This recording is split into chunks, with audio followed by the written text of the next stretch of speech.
Next question.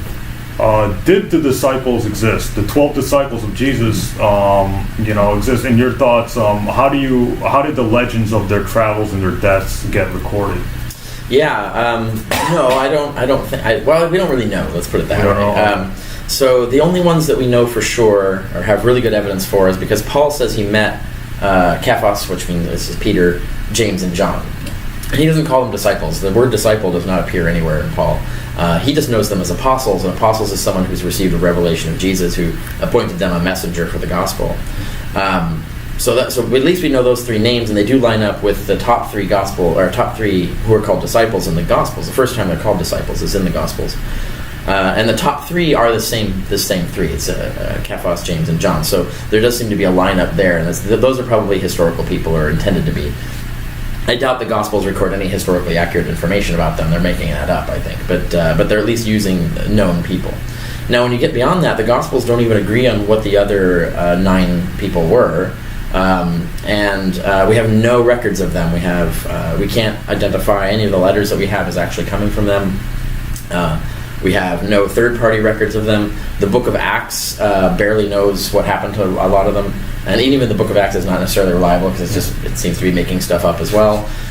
And when you get to the first legends of them, we're in the 2nd century, and we have like really ridiculous stories being told.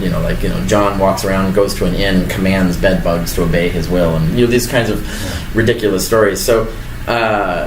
Which show no evidence of any sources, right? Like Peter getting crucified upside down. Right, and that comes out in the Acts. That's the Acts of the Acts of Peter, which is actually a Gnostic text. It's not even a text that's from the Orthodox tradition, and that also has ridiculous stories like Nero watching this wizard fly through the air. Nero and all of Rome watching this wizard fly through the air. There's talking dogs. There's resurrection of a dead fish. Like it's this is not a believable story. And it doesn't show any evidence of any connection to any kind of sources or reality in that sense. So the legends just grow and become ridiculous over time. So we can't use them as history, and so we don't know. We don't know what happened to these people. All of their actual writings were destroyed. They're lost. We don't get to see them. We don't get to know what they said or did. And the other apostles that Paul mentions as being active in kind of the top dogs at the time, like Apollos and Junius and things, don't even appear in the Gospels. So there's no real there's confusion as to who these people were and what they were doing. So no, we don't know a whole lot about them. Okay, that brings me to my next question. I know Christian apologists like to say the disciples died for their belief in the resurrection and the death of Jesus, and this is like a big thing. However, you have debunked that claim, you and Bart Ehrman, but can you briefly comment on the death of them? Do we have reliable sources that talk about them believing the resurrection and then dying for that? No. Basically, the only death that we have a reference to someone dying for witnessing for Christ, but it doesn't get any more specific as to what they were witnessing to, what they were saying. They died for the gospel, but what was the gospel they were preaching at the time? It is Paul, and that's in 1 Clement. 1 Clement referred, but Paul didn't know Jesus personally, right? And Paul saw Jesus in a vision, as Paul himself says, right? So Paul died for a vision. So nothing in the New Testament says that they died for their belief? No. The only death that's in the New Testament of one of the disciples, or one of the inner core of the so-called 12, is one of the Jameses, and it just says that he was killed. It doesn't say like that he could have recanted and gotten away, or what gospel he was killed for, or what he was killed for, or anything. It just says he was killed, right?